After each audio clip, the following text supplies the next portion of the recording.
3, 2, 1. Let's do this before this whole studio blows up. What's up, Javier? What's up, Gill, man? How's it going? How's it going, dude? Nice to meet you. Right? We've been talking about, just over a couple days? Yep. And I can't believe you're in the studio already. Yeah, no, thank you for the invite, man. It was, it's my pleasure to be here. And by the way, shout out to Sergio from Dude from LA podcast to connect us to do this thing. So thanks, pal. Yeah, shout out to Sergio, man. Cheers. So yeah, man, like we were talking before we hit the record button, I've watched your McDonald's video like 20 times today. So if you see like a jump in your YouTube views for today, yeah, that was me. Oh, that was you. Okay. Yeah, yeah, dude. And you're wearing an In-N-Out hat today. For those of you that are listening to us on Spotify. Yeah, we got to represent, because my whole thing is about California history. So, In-N-Out's a huge part of California history and fast food history. So I had to represent, In-N-Out. Do you have a video on In-N-Out? I didn't see one. No, not yet. I've been out to the original location or where your original location was. And I've recorded some stuff there, but I haven't put out the video yet. Oh, okay. Yeah. And that's the Baldwin Park location, Park. right? Yep. Right there off of Francisquito in the 10. Right off the freeway. Yep, exactly, man. You know your stuff. Well, I know food. I know In-N-Out and In-N-Out location. So, even dude. So, what time did you go to that McDonald's in Downey? That was probably. Was it early? It was probably like around 5:30, maybe. What day? I can tell you the exact date. It was September 1st or 2nd. So it was midweek, so maybe like Tuesday or Wednesday. Definitely midweek. It wasn't on a weekend. Okay, yeah, because it didn't look too busy. No, not at all. There was like one person standing in line, and then me. Oh, okay, yeah, because the last time I went there, I think I went on like a Sunday or Saturday, and it was pretty packed. And I think they had like one register going, and the guy at the register was like, he looked brand new. Yeah. You can tell like when somebody's like brand new because they have like another worker like over their shoulders showing them how to do the orders. But yeah, it was interesting. Yeah, that dude must have been stressed. He looked stressed. And they were like so busy. I think they had like 10 people waiting for orders to come out, and then they had like their line was just like at least 15 people deep. Yeah, the kitchen looked like they're having some trouble. That's really not what the McDonald brothers envisioned. No, I don't think that was probably the exact opposite. Yeah, and I guess there was some lady, I think she ordered like something stupid like 15 apple pies, right? And you made like there's a distinction between the apple pies made at the regular locations versus this one, right? Yeah, so back in, I think it was, and this is one thing about me being a history person, I'm terrible with dates. like the thing is like, everyone thinks that history is like the study of memorizing dates. Of dates, right? It's not. It's, you're making an argument and then you have evidence to back it up kind of thing. So I'm very bad with that. But I think it might have been 2002 when they switched over to having them be baked. So that's the only McDonald's anywhere that you can still get them deep fried. Oh, okay. Yeah, so they'll throw them in the fryer and fry them up for you, and they come out nice and like the crust is very bubbly, very crispy because they deep fry them. I should have tried one. I should have tried one before leaving. You had yeah. to. Yeah. I should have. I got to go back. But anyways, she ordered like something stupid, and like I was waiting in line just to get some napkins, and she was like, "Excuse me, like can I go before you?" And I was like, "Yeah, sure." I was just waiting to ask for napkins. So she goes there, and she was like, "I want to talk to your manager." And I was like, "Whoa!" I was like, "Okay, I'm not leaving yet. I got to see how this ends up." Right. So, there was some guy in the back coming towards her, and she was like, "Yeah, I want to talk to you in the blue shirt because I talked to the other lady and she was very rude to me."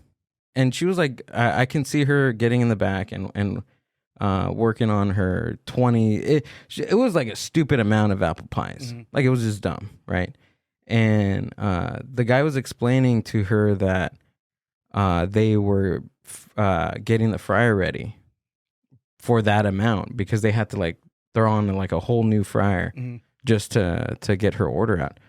Long story short, she starts blowing up on this guy that had no, like, he had no idea like what was going on, why she was blowing up. Like, I get it. She was waiting for her order, and like she made the point where she was saying that, well, if it was going to take too long, then I probably wouldn't have ordered, right?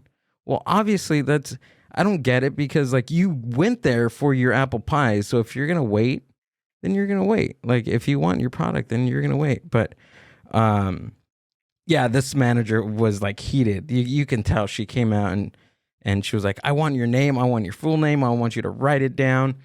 And the manager was like, yeah, sure, go ahead. My name is Evelyn Garcia. That's fine. Go ahead. So Evelyn, I'm in your corner at this point, because that lady was a bitch. She was horrible. She was a horrible person to yell at her. I mean, I wasn't there either, but I'll back up Evelyn too. Yeah. Right. And we got to get Evelyn on the show. But I mean, just to have that, to be a manager at like that location, because I'm pretty sure that they get a lot of buzz. They get a lot of tourists. There was even a guy when I went. There was a guy taking pictures. He was like with a nice looking camera. He was just taking pictures of like the food. Like he ordered like a Big Mac meal. He was taking pictures of the food and everything. And then there was like a homeless guy dancing on top of the table. Yeah, it was wild, dude. Like I was so overstimulated with that McDonald's visit, but it was probably the best and worst experience I've ever had at that restaurant. Yeah, no, it's definitely a tourist attraction. Like people go there specifically for that. People that are like fast food historians or fast food history. People that are into like retro stuff, because it's one of those. It's iconic. It's an iconic building. Right. But yeah, man. I mean, food service is one of those things where I have so much respect for people that work in food service, because you have to deal with like human beings at their worst. Right. I used to be an EMT, so you deal with people at their worst. So like super patient. So yeah, my hat's off to food service people, because yeah, people ordering food, like you said, like you ordered 15 apple pies, you know they're deep fried, like, like come on, they fry those to order. They can't, it's not like they fry them and then just leave them there. You know what I mean? Or if you wanted them at, quickly, go to a different McDonald's where they bake them. And then even then you're probably going to wait 20 minutes for them to bake them if they don't have them on hand. You know what I mean? Exactly. So, yeah. And obviously she went to that location for that type of dessert. So she knows what, dude, come on. Like we're all humans. I mean, you got to think about it too. Like, what are they going to do? Throw it in the fry oil, like to deep fry them? You know what I mean? Like, there has to be like a separate. They probably have a separate. Which they did. For that. They did. Pies, yeah. So it's like, like, I mean, they could have thrown them. You wanted them salty, like, and taste like potatoes. I mean, I'm pretty sure they were still good. Yeah. But yeah, you have to have a little more. That sounds good, actually. It does sound good. I would try that. McDonald's apple pies in the fry oil. Talking about that stuff, man. I was thinking, I'm like, man, next time I go, I need to get a if the ice cream machine's working, get a sundae and then throw the vanilla ice cream on top of the fried apple pie. I'm pretty sure that's pretty good. Or dunk it in it. I'm pretty sure that. There we go. Yeah. Yeah. Do you ever eat In-N-Out French fries with their shake? Oh yeah, like dipping them. Yeah. Well, the thing is, you have to get them well done. Like for that, because I love In-N-Out, but the fries are not the best. Why is this an argument? Why is it always an argument with that? Yeah, that's the thing. Is you don't think they're the best? I don't think, and I'm a In-N-Out stan. Like I'll I'm saying, if you put it head to head versus any other like franchise, well, not franchise because it's family owned, but any other like big sort of fast food place like that, you're going to get consistency. You go to the one in Bakersfield, you go here, you go Texas, the food's going to be really good. Absolutely. But the fries just by themselves, they're good. They're not the best, and that's the one thing that I think the consistency is kind of weird, because sometimes if you don't order them special, you just order them regular. Sometimes they're a little too soft. Sometimes they're okay. If you order them well done, then you're going to get them, pretty sturdy. I usually get them animal style. Like if I go in and out, my go-to is like double animal style, fries animal style, and a Neapolitan shake. Like that's my go-to. Right. You know. So, but yeah, I do the same thing at Wendy's. I'll get the fries and dunk them in the Frosty. Yeah, I do that all the time. Super delicious. Yeah. Super delicious. But since we're on the McDonald's thing, have you ever visited the McDonald's? It's not an actual kitchen or location in San Bernardino. Yes. Have you? Yep. It's the unofficial McDonald's museum and Juan Pollo headquarters. Yeah. I seen that. Let's see if we can pull up a picture of it. Yeah, that was like one of the last things that I seen, like walking out from that museum, and a big old sign, like it's something like property owned by the Juan Pollo Corporation or something like that. What would we look? What would we Google? Search for that. Just Google just Google Juan Pollo headquarters, and it should pop up. Is it really a headquarters? I didn't see that. So interesting story. So the guy that founded Juan Pollo. Go to images. Yeah. Or you could even just put like San Bernardino Museum, McDonald's. Oh, there we go. There's a picture of it. There it is. Yeah. Where the McDonald's picture is right there. Yeah. So that's actually so the whole story is I forget the guy's first name, but I think his last name is Akura, like the guy that founded Juan Pollo. So he, if I remember correctly, he either worked at a Del Taco or a Taco Bell. And then they opened up a Pollo Loco nearby, and he went to it and he was like, "Oh, this is great." And so he kind of wanted to open up a Pollo Loco style kind of restaurant. And he had a family relative out here in the Inland Empire that was like, "Oh, you know, there's a spot over here that's available if you want to do that." And one of the guys that he worked with told him, he's like, "Yeah, this kitchen's not big enough for a grill like Pollo Loco, so you know, you need to do a thing like on a rotisserie, kind of like that wheel that they have at Juan Pollo. So you could definitely make that work." So that's how the Juan Pollo got its start. And you know, obviously it's an empire here in the Inland Empire, and right. San Bernardino, Riverside counties, it's huge. And so he had this like special fondness for like Ray Kroc and like McDonald's, and so he kind of felt like it was like his sort of like destiny or something to like purchase that location of that where the original McDonald's was. And so that's why he bought the property, and then that's why the headquarters of Juan Pollo is. So it's like the museum's in the front. There's like a section that's dedicated to Juan Pollo inside the unofficial McDonald's museum, but like the buildings that are behind it and next to it belong to Juan Pollo. Really? Yeah. So that's the headquarters for Juan Pollo. Yeah, a friend of mine had he had like an art show across the street. There's like an arcade, and then there was a parking lot. So he had his pop up out there, and he was like, "Oh yeah, come over. The first 50% people that go visit the McDonald's inside gets like a free pin, like a free like vintage looking pin." I was like, "Okay, I'm gonna try to get there early." I didn't eat for the fact that I thought that place was an actual McDonald's. So I get there all early, and I'm like looking front counter. I'm like, "Dude, where's the people at?" And I asked him like, "Do you guys serve food here?" He's like, "Oh no, it's just a museum. It's free." So I was like, "All right, where's my pin? I'll check it out." But yeah, dude, they had so many iconic things just over the. How many years now has this thing been open? So, you talking about this museum? Or McDonald's. McDonald's in general. So, there's like, so the whole McDonald's thing is like, officially like McDonald's was founded in 1940 in San Bernardino. Like that's when the McDonald's brothers founded at this place, right? At that location, yeah. Because there's some stories that, so the McDonald's brothers came to California from New Hampshire, like in the early 30s. They had a family member that worked in the Hollywood Police Department. He got him a job in the movie studios. They worked like moving sets and lights and that kind of stuff. They always had these like aspirations of becoming millionaires before they were 50. And working at the studio, they're like, "Yeah, man, there's no way we're going to become millionaires. We got to find something else to do." So they opened up, they took over a lease of a theater in Glendora. They renamed it the Beacon. And that's kind of, they started trying to do like get into business, right? That wasn't that successful. They had a little snack bar, but it wasn't really like generating the kind of money. It was like right in the midst of the Great Depression. So the only place that they saw that was making money was this like root beer like stand that this guy Wiley owned. So like, man, we got to get into the food business. So They opened up a food stand called the Wigwam that was in Arcadia, and they sold like orange juice and hot dogs. And in 1937, the same year, their dad with them opened up a place in Monrovia called the Airdome or the Airdrome.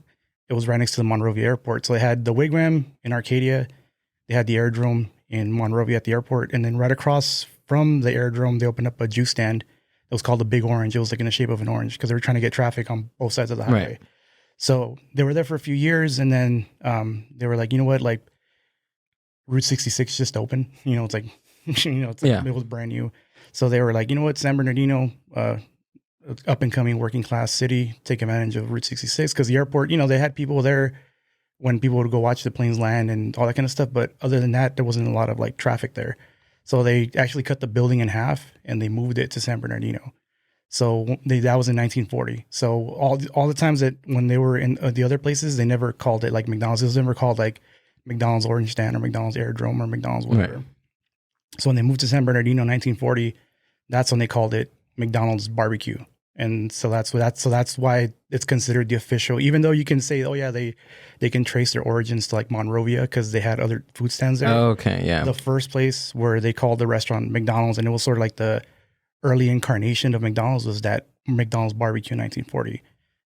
And they opened up and they were pretty successful. It was like a typical drive-in. Like they actually used the old uniforms from the theater that they had as the ones for Is it those like white ones with like the red trim kind of looking, or was there different ones? No, yeah, exactly. Just like the one like the usherettes would wear at the theater, so like ruffles and like the little red vest, that kind of stuff. That's what the car hops. That's that's what they would wear, and they were very successful. So originally they had car hops. Yeah. Oh yeah. Okay. Yeah. So it was like just like you ever been to like a Bob's Big Boy or like a Sonic's? You like pull up.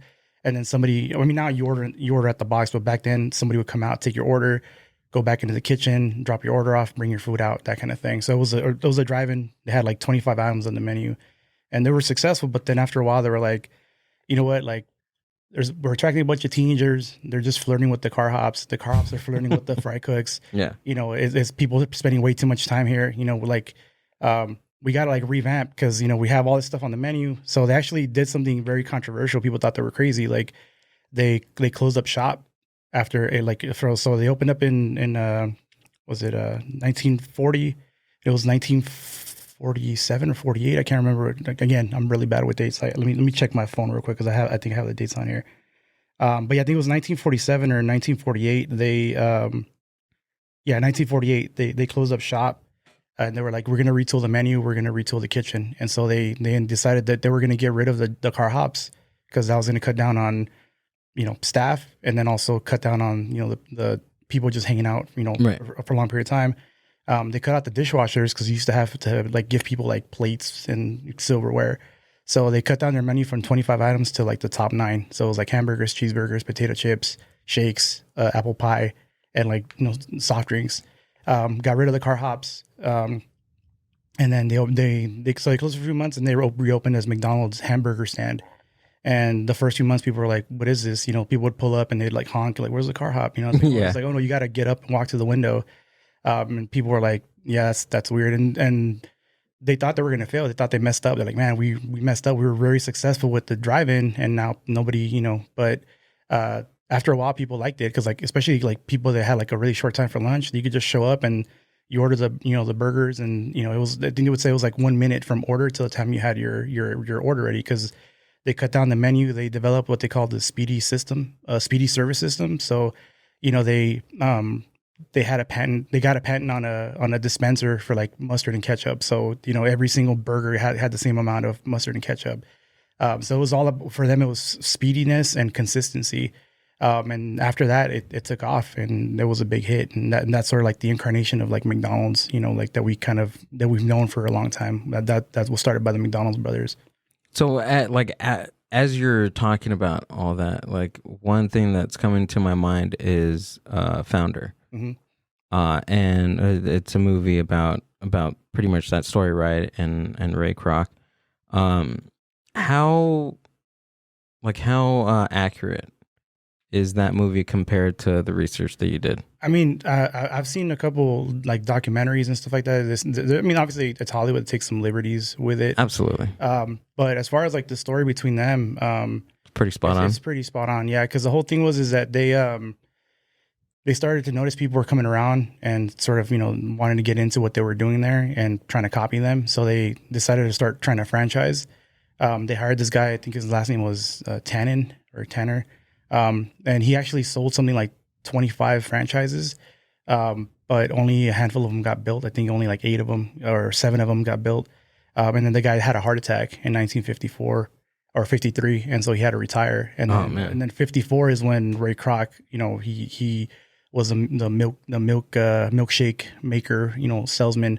He was, he went down, visited him, and he was like, "This is the most incredible thing he had ever seen." He's like, "I want in on this kind of thing," and he convinced them to, bring him on as their franchise agent to sell franchises. So the first franchise that he opened was his McDonald's, which was the one in Des Plaines, Illinois, which was technically the 9th McDonald's that was open, but it was the first one that he opened. So later on, that's why they call that McDonald's #1, because that was the one that was opened by Ray Kroc, and that's the foundation of like the McDonald's Corporation. But there was already 8 McDonald's before that. Oh, okay, I didn't know that. Yeah, gotcha. So there's there's several locations that are trying to claim that they're the #1 McDonald's. Yeah, the official story for a long time, especially when Ray Kroc was alive, was that McDonald's #1 is the one in Illinois, because that's the one that he opened. That one actually got torn down sometime like in the 80s, I think, or 90s, and then they rebuilt it to look like what it looked like when it first opened.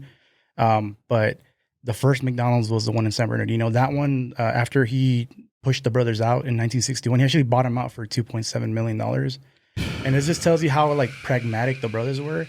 Because remember I told you they wanted to be millionaires, right? Yeah. So they chose 2.7 million because that was the amount that they could get $1 million each with the taxes paid. So the 700,000 paid the taxes on the $2 million.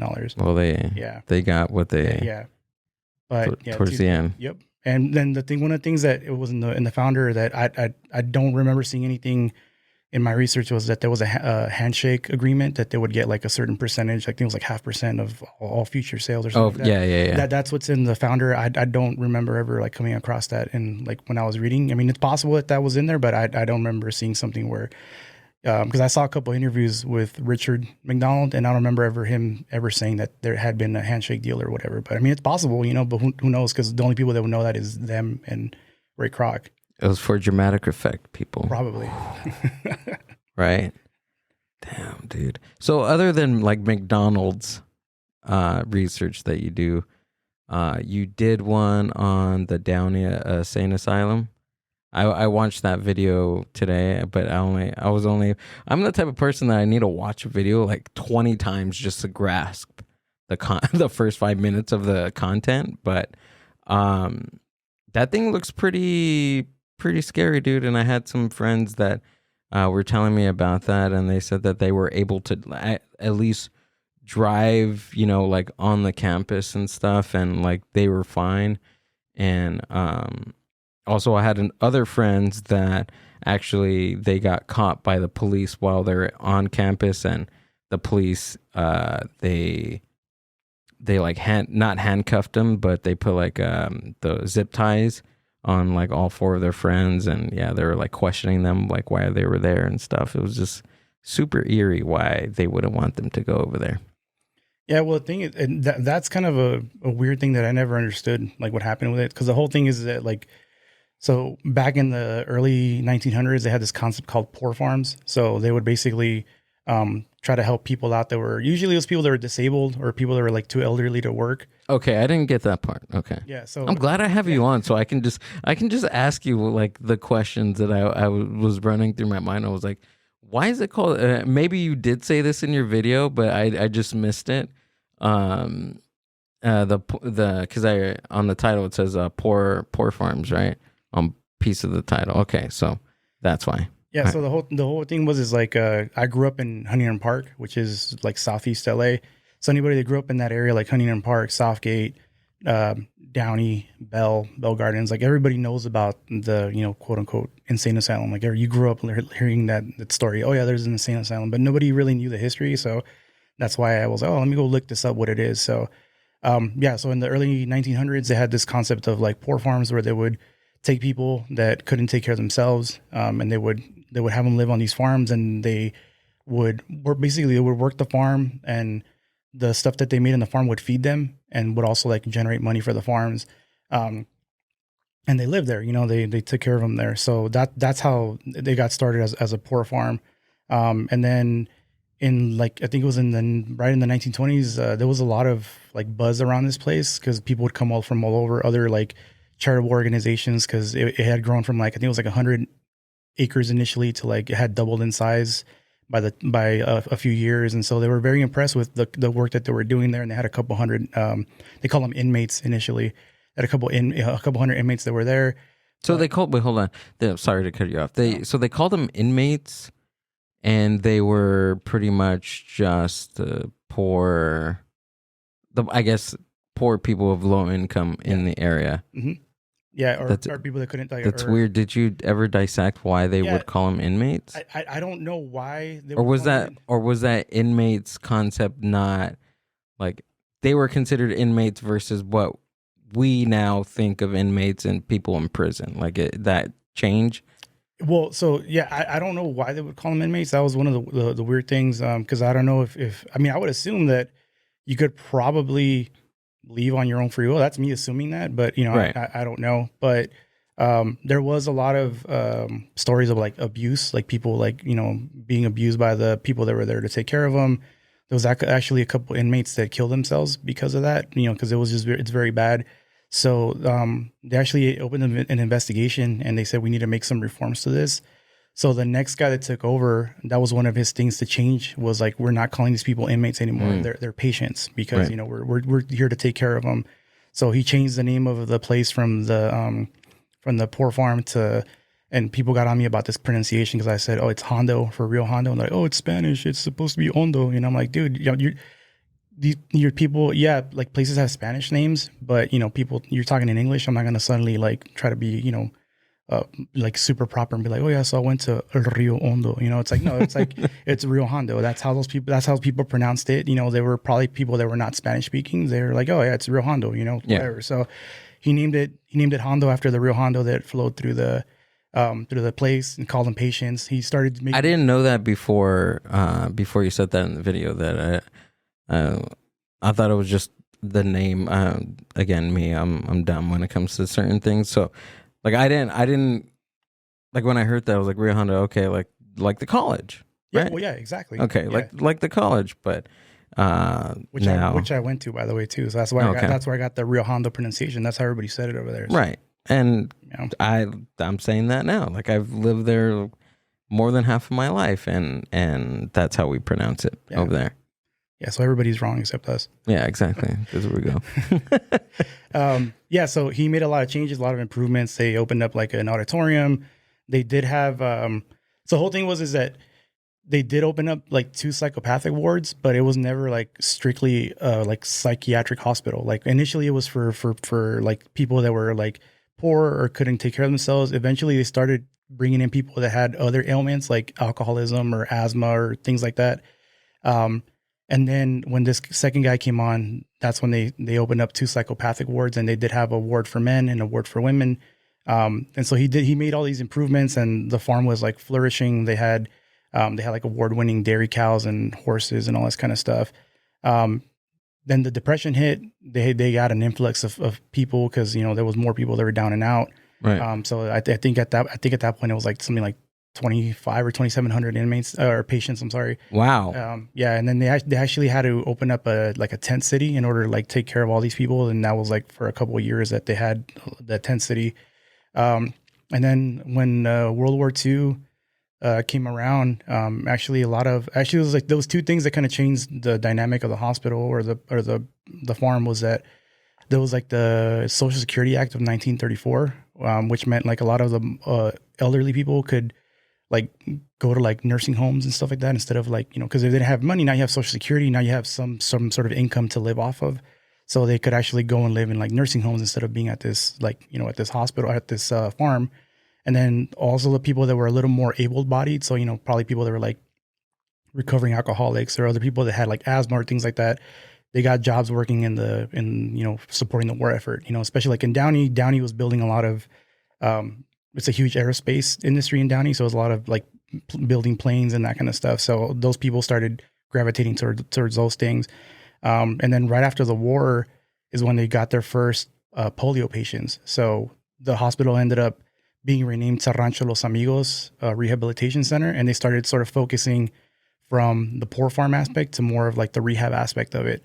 And then in the 50s, it became like a really like huge like rehab center. And they started kind of phasing out the poor farm aspect of it. You still had people, I think I read somewhere that the last person that was part of the poor farm there lived into like the late 70s on the property. But by that time, they had already turned it into a rehab center. So it was like a polio center, but then also just general rehab, like people rehabbing from like amputations or like surgeries or that kind of stuff. I seen that video, dude, and those like machines that those people were laying in, that was just, I was like, what am I looking at? And I was like, oh, there's a person's head. Like they were like in some like weird robotic type of like instrument, and those people had polio.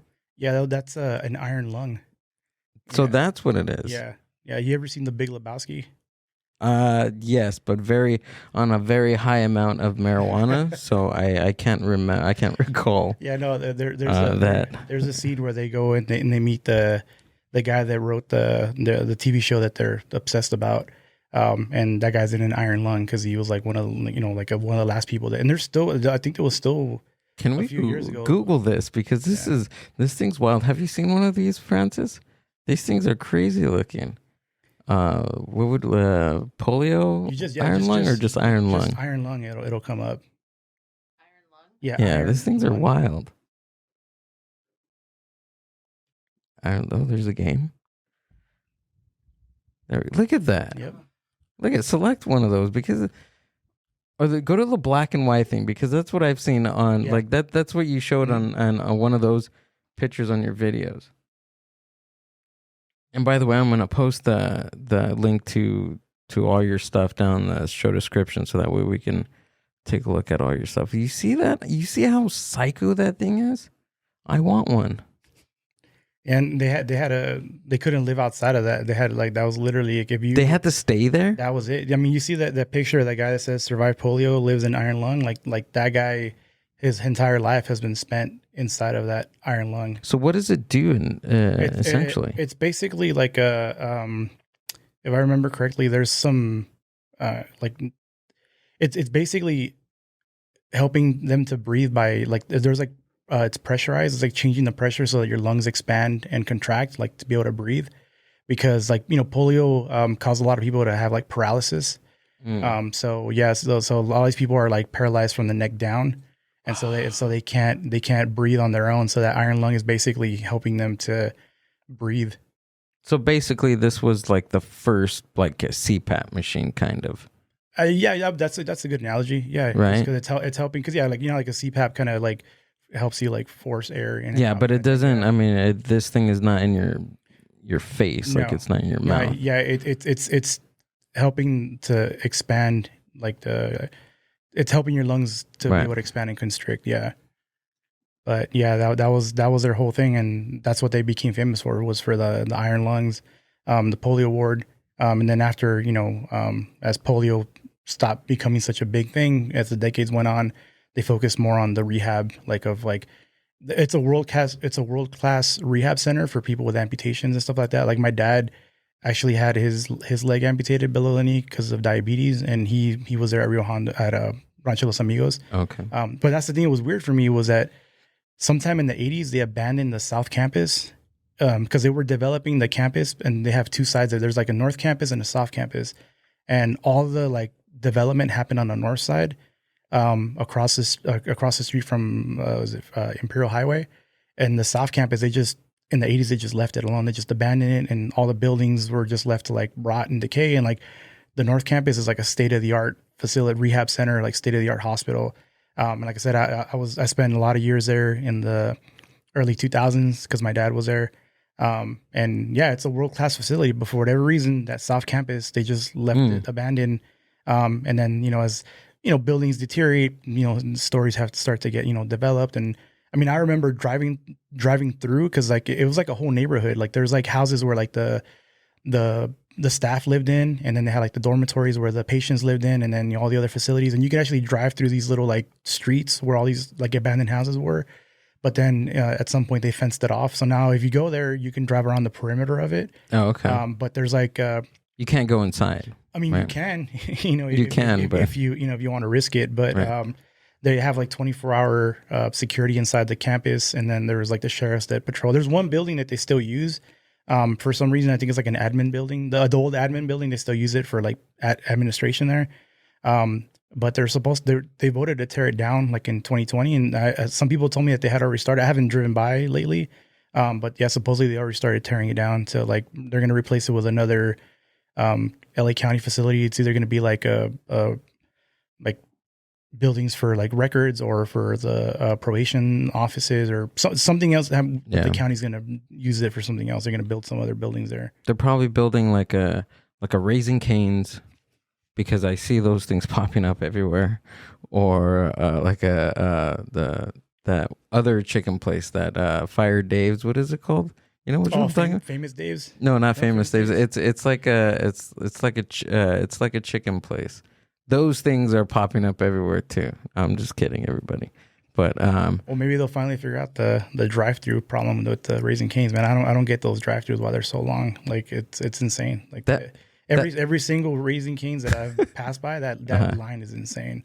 It's crazy. They just opened one across from the In-N-Out over here in Chino Hills, and that thing gets wild. But I mean, they get through those lines. Now it's cool because usually that line, like those people were in the In-N-Out line, and that In-N-Out line was like wrapped around the whole like shopping center. Now it's like I can get through In-N-Out drive through pretty good, but that Raising Cane's, it's crazy.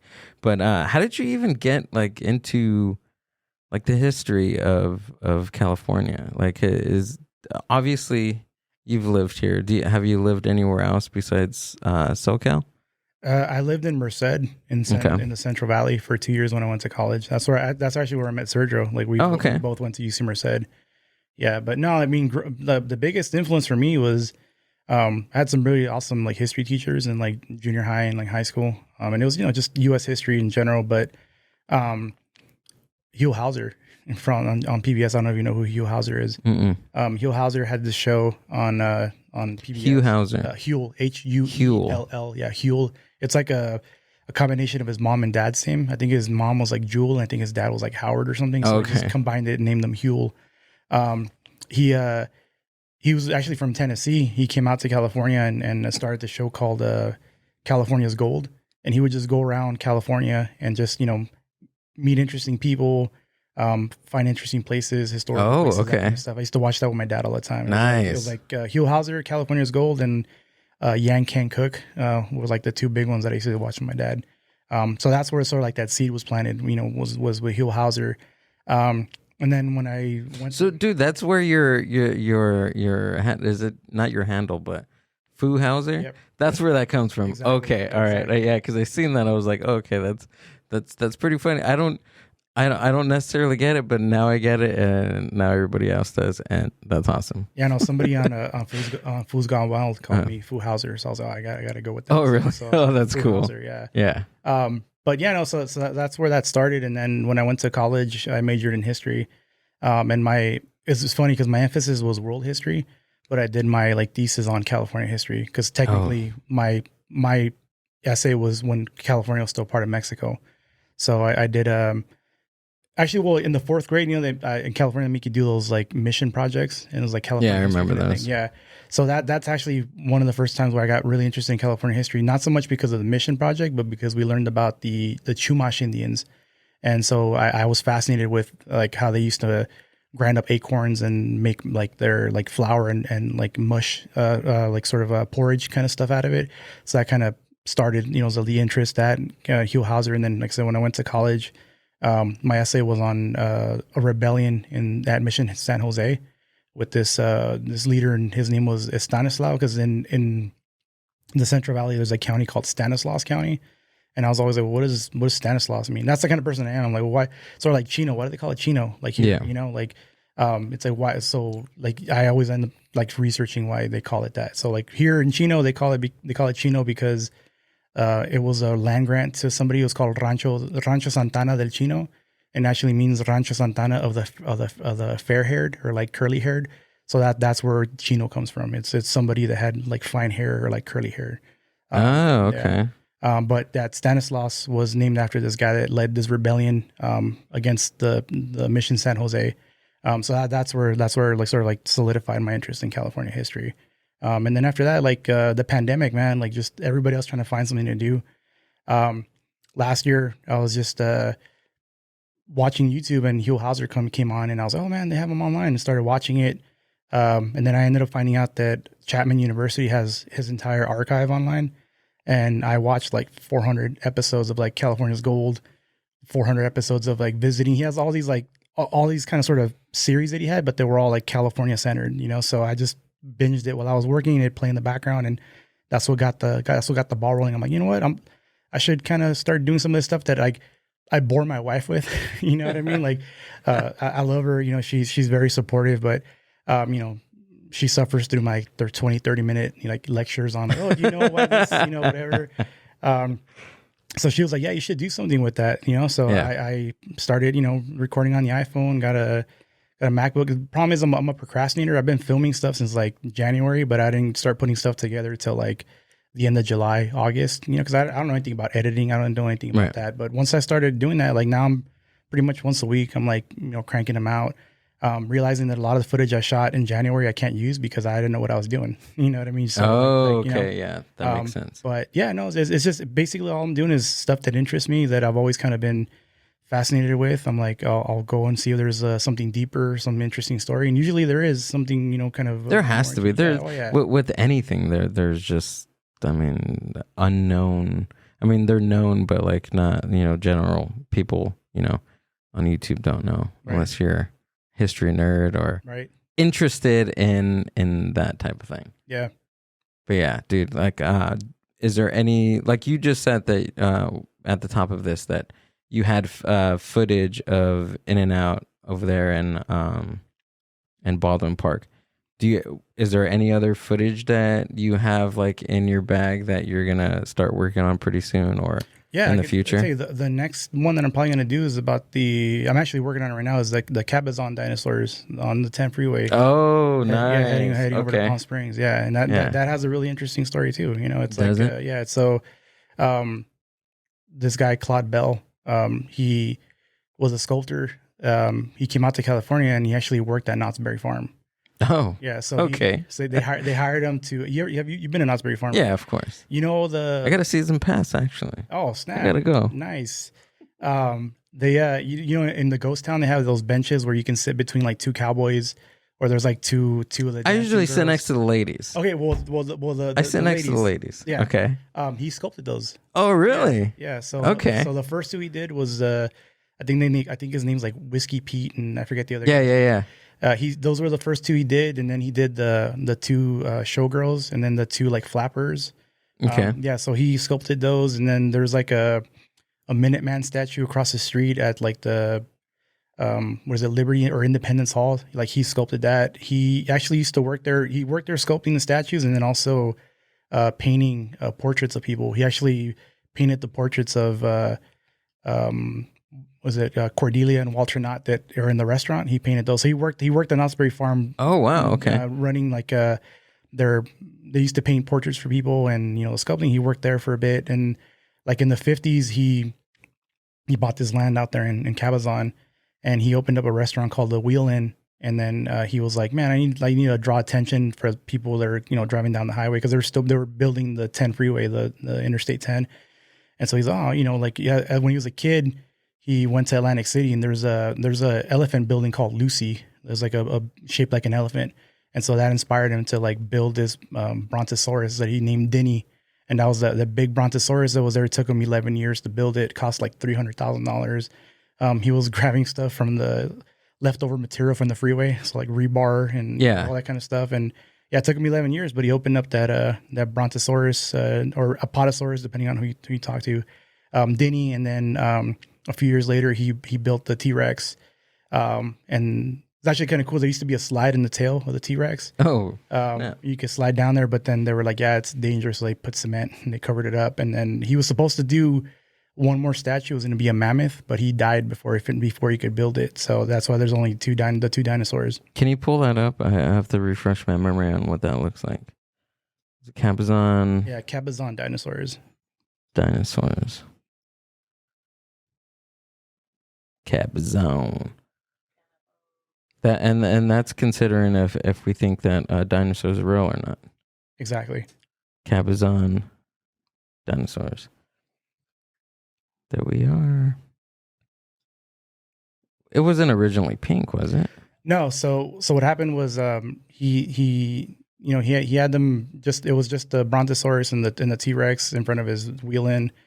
And then when he passed away, they actually ended up selling the dinosaurs. They sold them? Yeah, you can sell somebody's art like that after they die? That's terrible. Yeah, like they split somebody owned the restaurant and then some other people owned the dinosaurs.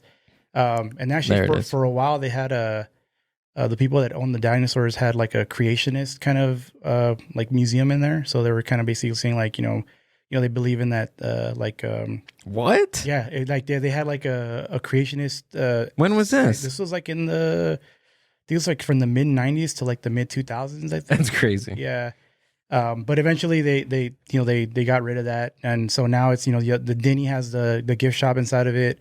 They built a little dinosaur park next to it, so it's free to go to the dinosaurs. To take a picture with the Brontosaurus and the T-Rex, but if you want to go climb inside of the T-Rex, you have to pay money to get inside the little park they have. Scroll down, there's a Santa Claus, T-Rex, there's a so the owners that what they do now is that for the holidays they paint them, so right now like Denny's painted like a pumpkin, and I think the T-Rex is painted like Superman. And then for Christmas they'll paint them like that, like Santa Claus. I've seen them dressed up like for Valentine's Day. The T-Rex had a tuxedo on. He was holding like a little box of chocolates and stuff. So it's kind of cool. Whenever gives you an excuse to go out there and see what paint job they gave them. But yeah, they'll do that every like 3 months or so. They'll paint them in a different color. So Denny is the Brontosaurus. Brontosaurus. Yeah, and then the T-Rex is called Mr. Rex. Mr. Rex. And you can actually climb into the T-Rex's mouth and look out of his. Can you really? Yeah. It's a pretty cool view in there. Have you been in there? Yeah. Yeah? Yeah. This last time was the first time I ever paid to, because I was like, I'm going to film. I have to go in there. So we paid. Do you have footage of yeah? Yeah. I can't wait till that comes out. Cabazon dinosaurs. Have you been there, Francis? No? Did you know this existed before listening to this podcast? I've seen it. You've seen it? Well, it's famous because it's been on.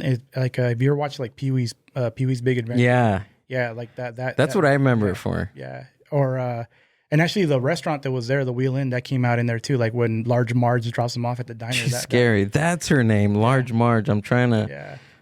Dig deep into my childhood to what kept me up at night. That's why I have insomnia, ladies and gentlemen, because of Large Marge trying to get me.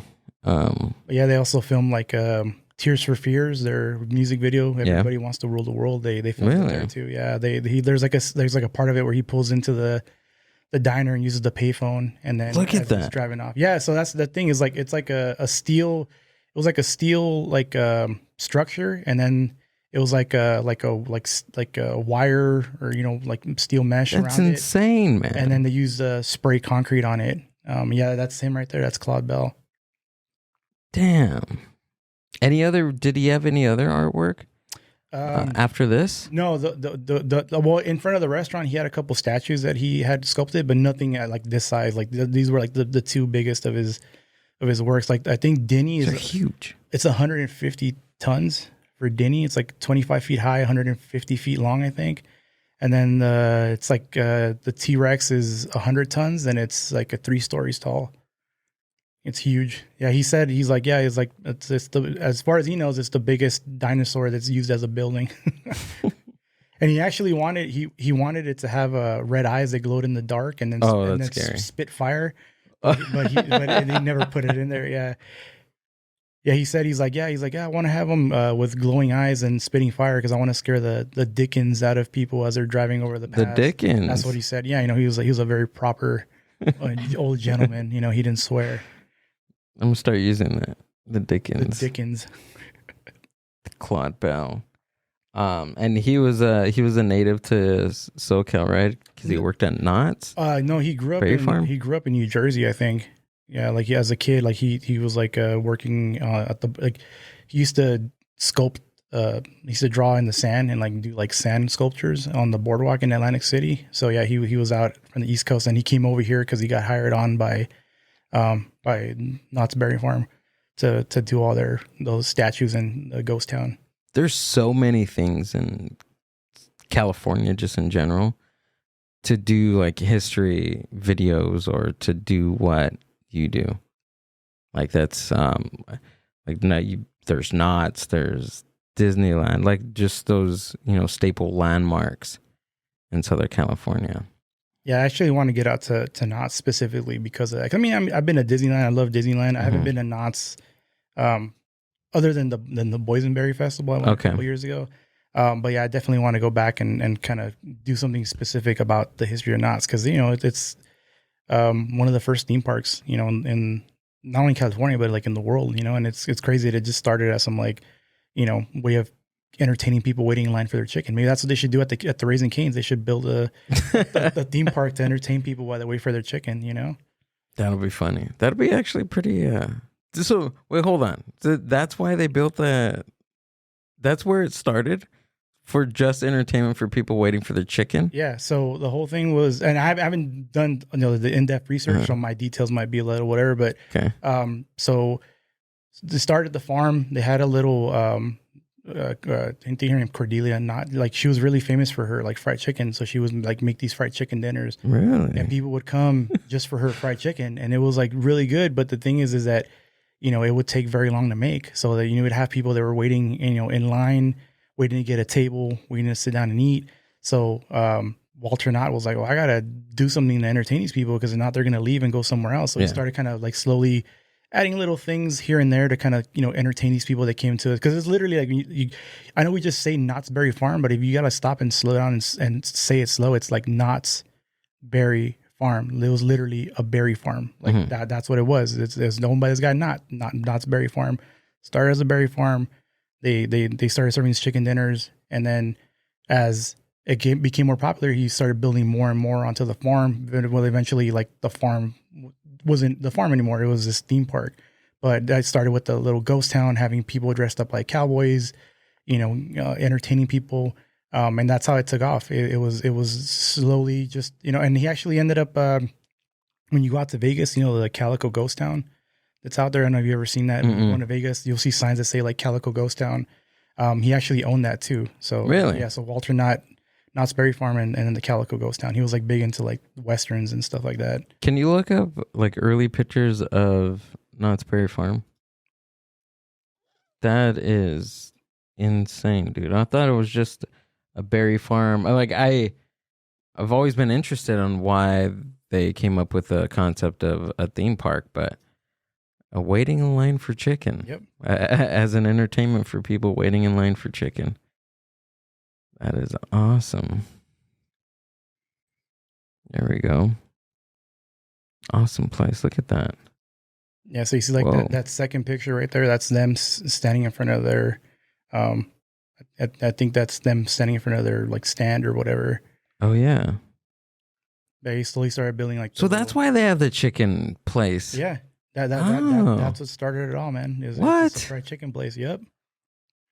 I did not know that. I thought that was just like, we're the first amusement park. Let's just add a chicken place, on the outside of our theme park. Look at them. Look at that. Is that a Model T? It might be. I'm not too up to date on my cars, but it looks like it. Knott's Berry Farm. Damn. Chicken. So they had this chicken place, right? They had people waiting in line, and they just started adding, entertainment for the people waiting. That's wild. Yep. And then it blows up to what it is now. To what it is now. Yep. Isn't that crazy? Like how one like little subtle, little subtle solution to one problem, and that one solution like blows up to changing pop culture. Just like with the McDonald's brothers and the Speedy System. So were they were like the first like pioneers of like what fast food is today. So were they like one of the first ones to come up with that type of like speedy service? Yeah, well, so when I think in one of the interviews I saw Richard talking, he was like, yeah, he's like, we were fast food before we even knew what fast food was, kind of thing. Like they were just basically trying to crank out a quality product as quickly and as efficiently as possible. So that's why they pared down their menu, because they were like, like if we only, because that was the whole thing. You were talking about people like ordering weird stuff at the thing. He said, allowing people to make changes is like the worst thing possible. It's like you get what you get. Like, that's it. So I don't know. Pick the pickles out. Exactly. If you don't like pickles, pick the pickles out. If you don't like onions, take out the onions. Don't harass my cashier. Well, I was gonna say is like they put like 4 onions on it. You're gonna complain that they put onions on it? Just pick them off the patty, man. Come on. I don't know. I mean, what you're like? What 32? Yeah. I'm 38, so we're probably 31 or 31. I'm 38, so you might still remember going to McDonald's and seeing the stuff under the heat lamps when they would prepare like the burgers and they would put them under a heat lamp, because now they sort of make stuff to order, but before they used to just make stuff, wrap it up, and it would be under a heat lamp. So when you order your stuff, they could grab it really quick. So that was sort of the concept that they came up with, is like you had stuff that dispensed stuff evenly. So, it was like the same amount of ketchup and the same amount of mustard, 2 pickles for every burger. So they had a system down of how things were made. And it was for efficiency. But it was also like to maintain quality, because you knew that, if you train this guy to make burgers and that guy to train burgers the same way, they were both going to make the same thing. Right. They're definitely like one of the first pioneers of like fast food. I miss the bucket of fries. Oh, dude, talking about bucket of fries, man. That's what I miss. I like me and my friends back in high school, man. I don't know if you remember, they used to do that thing where it was like Wednesday was like 29-cent hamburgers, and like I think Saturdays. Yeah, we used to go and each of us would order 20, because that was like the limit, and then get like 2 or 3 bucket of fries, and we were. It was done. That was it, dude. It. Yeah, I love it, man. Yeah, bucket of fries, man. Bucket of fries. That's if there's one thing that I remember about old school McDonald's, it's the bucket of fries. Yeah. And the 59-cent hamburgers. I remember when they were 59 cents. Yeah. In the grain, was it the gray packaging, like the blue type of wrapper? I remember that. Yeah, it was like a cheeseburger was yellow, and then like the hamburger was gray or whatever. It was weird. It was like a weird color for a wrapper for an item that you're about to eat. Yeah. But yeah, bucket of fries. Have you had a chance to pick up an adult Happy Meal yet? I did. Did you? What'd you think? If there's any difference in whatever you order. It was the same thing. It was cool just because I was like, oh, I like the homie Grimace. I want to try to get Grimace, because I love that dude when I was a kid. Yeah. And I looked out, man. I got Grimace. Yeah? Yeah, I got him. Yeah. Nice. You should have brought him. I want to see that. Francis went to McDonald's before she came to the studio. Did you end up picking up a toy? No, I didn't. Why? I wanted to buy it separate, but they wouldn't let me. Oh my! Of course not. You had to get it. I didn't want what the options they had. You don't have the options of what? Of what you can get. It was with the adult one, you can only get a Big Mac or a 10-piece nugget. Yeah. Oh, okay. I thought that we're gonna have like a Capri Sun style margarita kind of thing in the adult. Have you seen all the memes? Can we pull the memes of the adult Happy Meals? These things are hilarious. They have like the Modelo Capri Sun thing. They have like a dime bag of weed. I have to make one. I think that's my next thing. After I post this, watch out for it on my Instagram, ladies and gentlemen. I'm gonna post a Gillbilly Delic Mind Buzz adult Happy Meal. What's the toy in your Happy Meal? It's gonna be a toy. It's gonna be an adult toy, just like that one. Just like that one. Look at that one. Comes with a weird Marlboro Reds. Oh yeah, and then a huge soda. Look at Grimace. Grimace he's gonna go somewhere where a toy shouldn't go. I like the one that they blurred out right there on the that. Can you go to that one? Oh yeah, That one is awesome. There's one with a bag of weed. We got to check out the one with the bag of weed. Oh my God. That is awesome. What other ones are there? Oh my God. Okay, really? People are insane. People are insane. What does that say?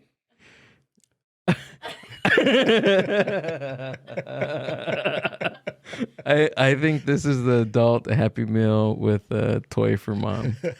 With the toy with mom for moms. That's a really Big Mac. It's the Big Mick. Although, the McDonald's brothers, right? It was Richard, Dick, and Mac Maurice. So yeah, right. That's the Big Dick. There we go. That's it. We have come full circle. This is not with what Ray Kroc had in mind. So they have those toys like that. Is that the thing? Yeah, I don't know. I learned most of my stuff from Instagram, so that's why I have people on like you to ask questions.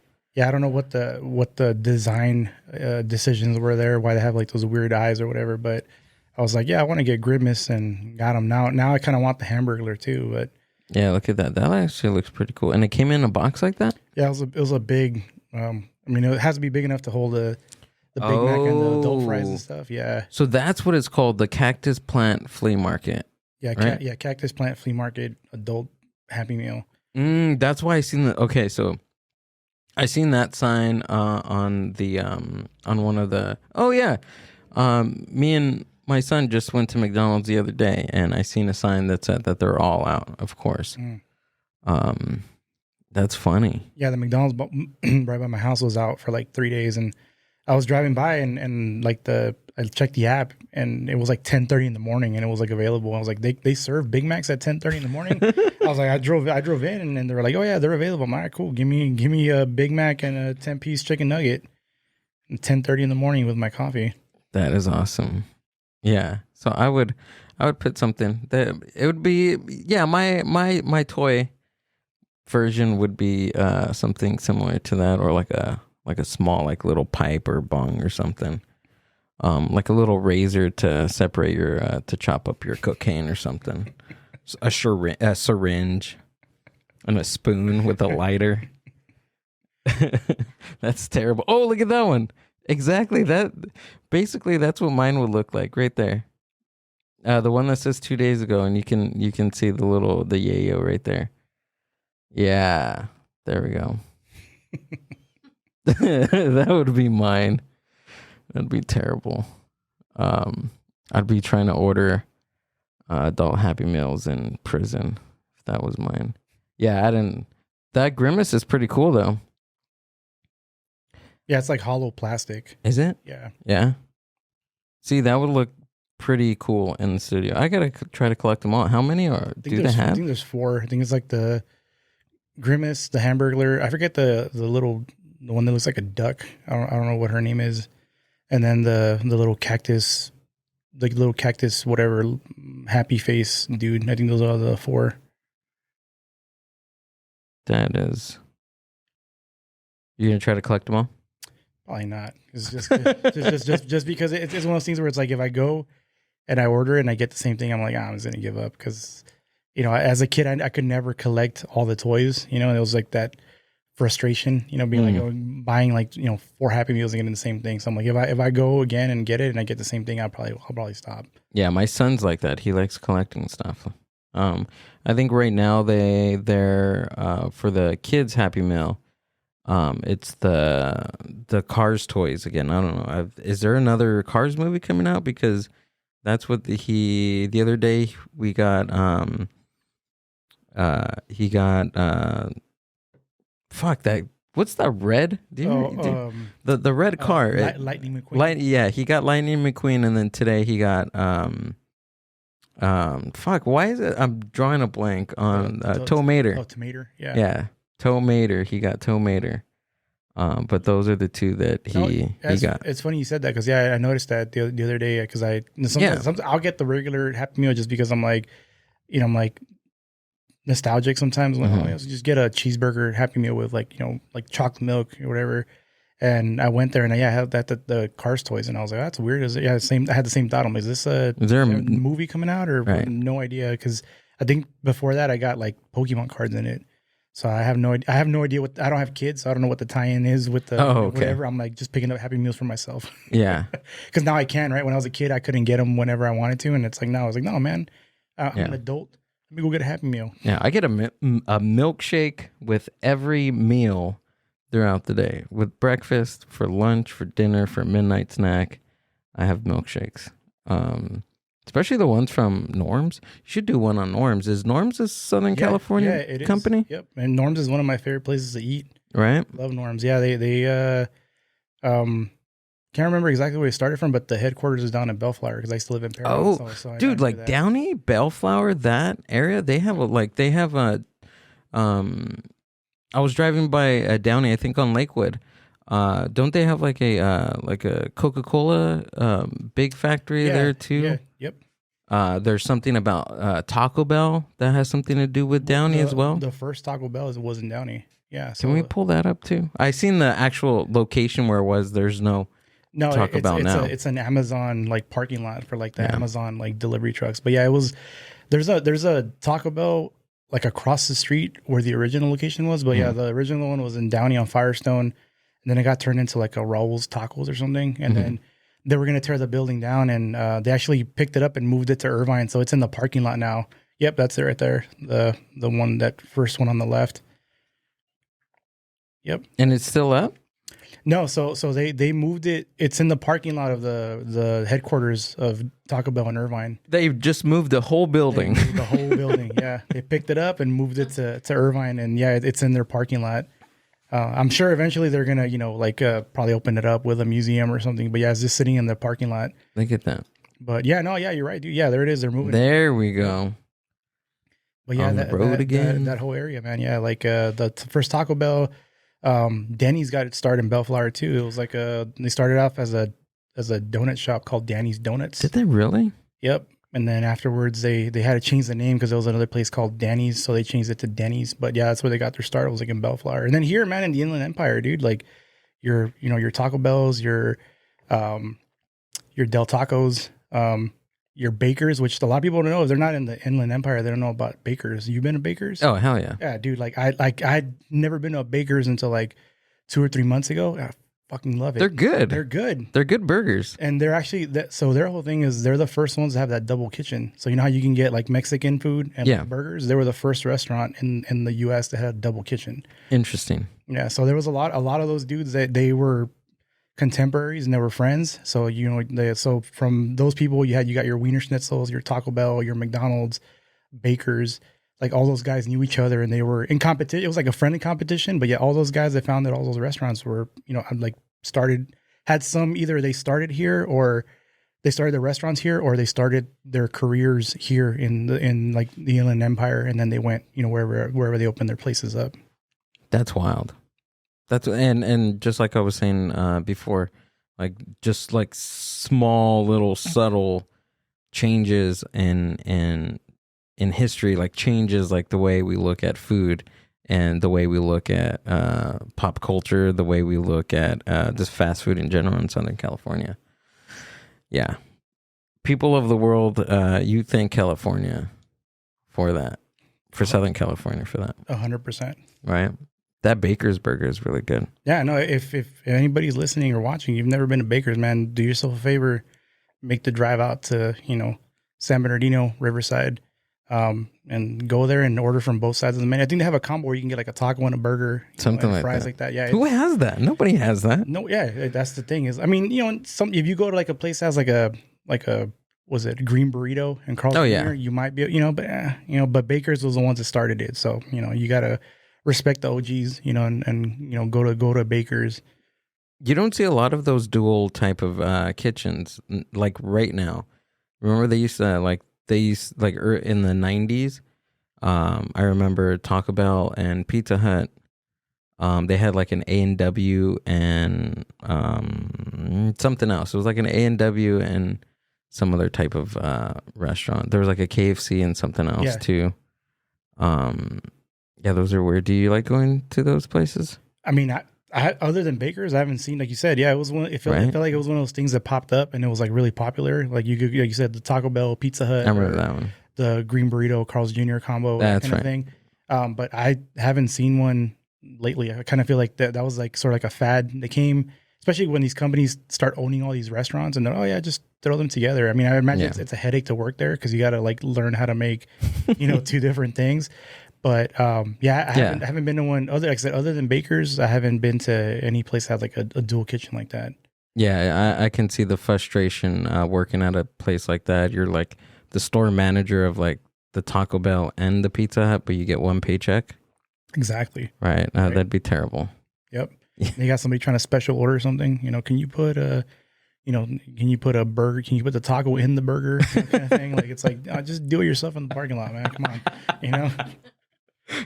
You're brother, you're high already, so you just take your creativeness and go to the parking lot and fix that. By the way, do you know any like cannabis history in Inland Empire or? What's funny, man, talking about that, because I've been listening to your show and stuff. I'm tell you, man, the say no to drugs worked on me as a kid, man. I never like, and I don't know what it was. It just I've never smoked weed. I've never gotten high. I was around it. I was a skateboarder.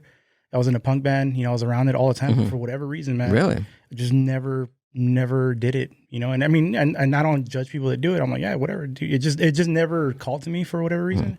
But yeah, man, like cannabis history in the Inland Empire, no, but I've read a lot of stuff about like, there was a really interesting, I think it was a documentary about Bigfoot in like Northern California, but it ended up becoming like a thing about cannabis. I can't remember the name of it, but it was like basically some dudes that got murdered in like this like weed farm in Northern California, and somebody tried to blame it on Bigfoot. I've seen that one. Yeah, exactly. Yeah, I remember that. It was like, I thought I was going to watch a pretty cool documentary on Bigfoot, but it ended up being about cannabis. Yeah. And while on cannabis, I was just like, wait, hold on. I thought I was going to watch something on Bigfoot. What?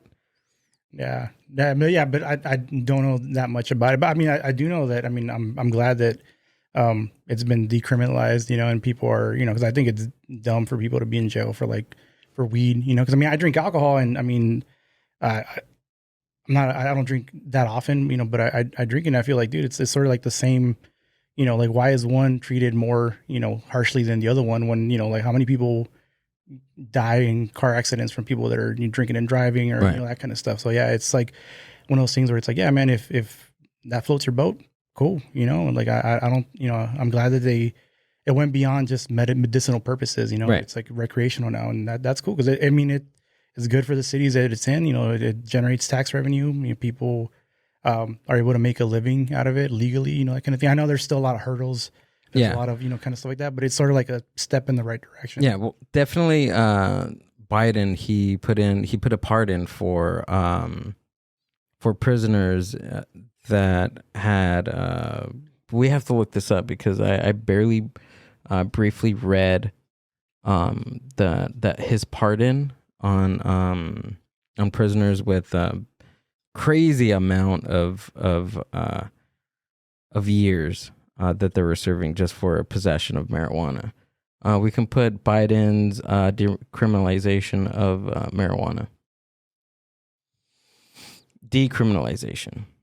I was gonna show you. I was gonna share it. Well, we can when she pulls it. I was gonna show you my. I got a joint for you right here. I've been dying to show this on camera, and marijuana. There's also marijuana. There we go. Or you just put weed. Cannabis policy of Joe Biden's administration.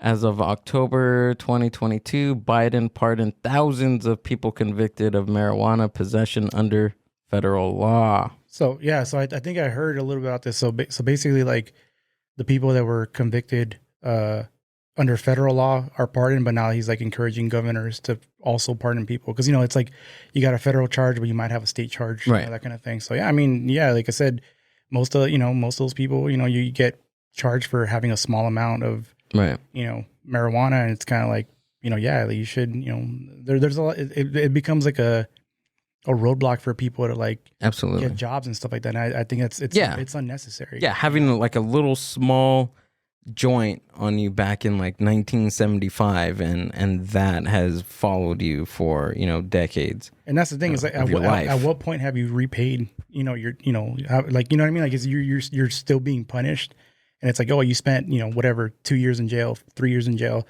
and then it's like, okay, cool, but then it's been 20 years and you've been cool, but that one thing still comes back to like prevent you from whatever. I that's never made any sense to me. Gotcha. Yeah. There's a really cool book. I don't know if there's a documentary, but it's okay. Look up The Emperor Wears New Clothes. Oh, Wears No Clothes, I think. The Emperor Wears No Clothes by Jack Herr. There we go. The Emperor Wears No Clothes is a nonfiction book written by Jack Herr starting in 1973. The story begins where Herr takes the advice of his friends. Just click on the Wikipedia. It's really cool. It takes you from the very beginnings of cannabis history and just takes you all the way through. It's really cool. I haven't finished the book. I kind of just went like chapter by chapter on it. But the story begins when Herr takes the advice of his friend Captain Ed Adair and begins compiling tidbits of information about the cannabis plant and its numerous uses, including as hemp as a drug. After dozens of years of collecting and compiling historical data, Herr first published his work as The Emperor Wears No Clothes in 1985. The 12th edition was published in November 2010, and the book continues to be cited in cannabis rescheduling and re-legalization efforts. Yeah, it's a really cool book. It talks about how like George Washington and I think who else? Andrew. Well, yeah, I know all those dudes like Andrew Jackson. No, Johnson. I mean, yeah, all those dudes had they grew it. Yeah, he grew it. Yeah. They grew it. They wore it. I think it was back in World War II. They used to use hemp for clothing, for uniforms. They use it of course, textile, rope, everything. Yeah, and that was one of those things that I didn't learn until much later. Because you would read history stuff and you're like, oh, hemp, and never put two and two together. Oh, hemp, that's like it's like used for other uses that they were using it for, and they were growing it, and it wasn't illegal. Yeah, paper. Look at meet all of the world's transportation, industrial, and home energy needs while simultaneously reducing pollution, rebuilding the soil, and cleaning the atmosphere, all at the same time. And that substance is the same one that did all before cannabis hemp. Ladies and gentlemen, let's pull the camera because I've been wanting to share this, my new studio prop, and I think this is the first cool prop. Isn't that fucking cool, dude? That's pretty cool, and it lights up. It lights up too. You want to touch it? You hold it. It'd be cool if there's a little smoke coming out of it. Oh, right. Yeah. Did you make this? No. Oh yeah, no. I seen it. Never let me, like in October, dude. I am just never let me in a Halloween store because I just go crazy. I was going to get I got some glasses. I was gonna get some hemp like flower stuff and just put it around the studio and everything. But I seen this. I'm like, oh, that's cool. That's cool. I've been Cheech Marine from Nice. from Cheech and Chong one year, and I think my girlfriend at the time, she was Chong. So I thought that was pretty funny. Talking about Cheech, you heard about the museum he opened here? It's beautiful. Have you been? Not yet. Check it Still out, gotta bro. Make out, yeah. It's really cool. We have to look up pictures of all that art. So Cheech Marine, it's his own collection. Yep. Over 20 years, maybe even 30 years of just collecting art, and that's all his stuff, and opening up like a huge spot just to showcase all that Chicano art that he has. fucking amazing. The drive is I mean, it's okay to get out there, but it's really cool. Well, that's my thing, man, is that like a lot of people like to shit on, like Riverside and San Bernardino and all that kind of stuff. And doing this history stuff, it's like you realize like how much cool stuff is out here. And I'm glad he did that he put it out in Riverside. So did I. Because he could have done it, and found some like Cal State LA or right. Whatever. And the fact that he put it out in Riverside is, more power to him, because that's awesome. It gets more people out to Riverside. It brings money to the city. And like I said, like, I hate people that like to shit on people. Oh, San Bernardino this or Riverside this or whatever. And it's like, dude, like, people live where they live. There's people that are proud of where they live. There's people that are boosters for where they live. There are people that are like, especially like the little museums. I always like to go to like little city museums, because you go there and the people that work there are like volunteers, and they're really proud of like where they live, and they're happy that you want to like learn about their city. So I'm glad he did that, because that brings positive publicity to Riverside and the Inland Empire. Can we pull that up? The Cheech, what is it called? The Cheech. I think this is called the Cheech and the Cheech, right? Yeah, how the Cheesecake Factory popped up. Oh, you could tell what I look up on this computer. Food near me, images. It's really beautiful. Let's just go to the It's really the cool sign outside. I should have took a picture outside, dude. That blue mural that's right there. It's freaking amazing. They have this Olmec, huge. And it was funny because I wore my NASA t-shirt that day. So when I was checking it out, they have like this huge spot where there's like this like spaceship, like old school 1960s like spaceship, like Apollo type of spaceship, and like a huge Olmec, face next to it. It's really cool. We have to look up my Instagram so we can look at it. But that, you see that blue one right there? Oh my god, that thing is awesome. Wow. So it's like a holographic type of picture. So if you're like walking around it, like it moves. Like there's a lot of art that is it pops right out of you. That's cool. And you can see it. Go to my Instagram. Go to the Instagram and look me up. I believe I put the picture up there. There's a tab right there that you can go to and search for me. There we go. Where it says followed, Gill Billy Dalek right there. Scroll up. There we go. There he is. I'm still black, ladies and gentlemen. I won't be back until the 13th. You got blocked? Yeah. I got banned from Twitter. Did you really? Yeah. Why? I was telling Sergio, man, I don't know. Like I must have. I tried to narrow it down. I think I might have been responding to like a Ted Cruz tweet or something, and I'd like share like a meme. Like I'm like, when I'm on Twitter, I'm not like one of those trolls or whatever. You know? And I'm almost 100% sure that it was that one.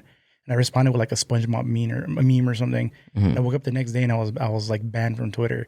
And I think what happened was I got mass reported for it or whatever, and they banned me, and I haven't been able to get it back. So I'm not on Twitter. Yeah, it's weird how like one day I was out in San Diego. I wanted to do a live because I actually was gonna do Skills Pay Bills, that podcast out in Barrio Logan with Sue Loca, and I was doing the lives and everything, and it said like you're unable to post lives, and I was like, what? Do you have any idea why? I don't know. I think just there's somebody probably just reporting my account. Yeah. And like from there, scroll down to my pictures. And Barrio Logan too. Is that if people haven't been out there, you gotta. It's fucking awesome. It's fucking badass, dude. It's one of my favorite coffee shops is out there. Por Vida. Oh yeah, right there. I was hanging out in that section right there. Love actually, So Loca is like pretty much right across from that coffee place. Okay. Keep scrolling down. There's my Danny DeVito. Keep going down. I have it somewhere. I think I do. Keep going down. You'll see it.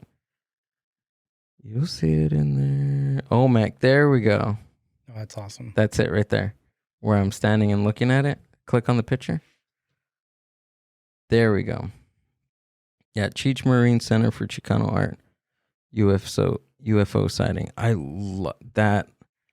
That like drop was freaking amazing. I love that picture. Yeah, so I was wearing my NASA shirt that day. I seen that art piece, and it was just a really good time. And you lucked out. You chose that NASA shirt. You didn't even know that was going to be I there. didn't. No. Great. Yeah. No, I didn't. I ended up picking because I pick up T-shirts from everywhere I go. That's just like my thing, and I wear them on the podcast. And I do have a Cheech. Branded Nice shirt for that. Yeah, I started doing that too, man, because I was picking up like coffee mugs, and I'm like, that takes up way too much room. Right. So yeah, this one's from Hadley, which is out near the Cabazon dinosaurs. It's okay. Like a little shop where they used to be like this little roadside stand, and they make date shakes like out of like the fruit dates. So yeah, same thing, man. I used to pick up shirts wherever I go because I'm gonna wear them, instead of a coffee mug. I like use one mug and I just have a cupboard full of them. Yeah, but now I have an influx of T-shirts that she was just telling me today, because I put the shirt on today and I was like, you know what? Have I worn this on the podcast already?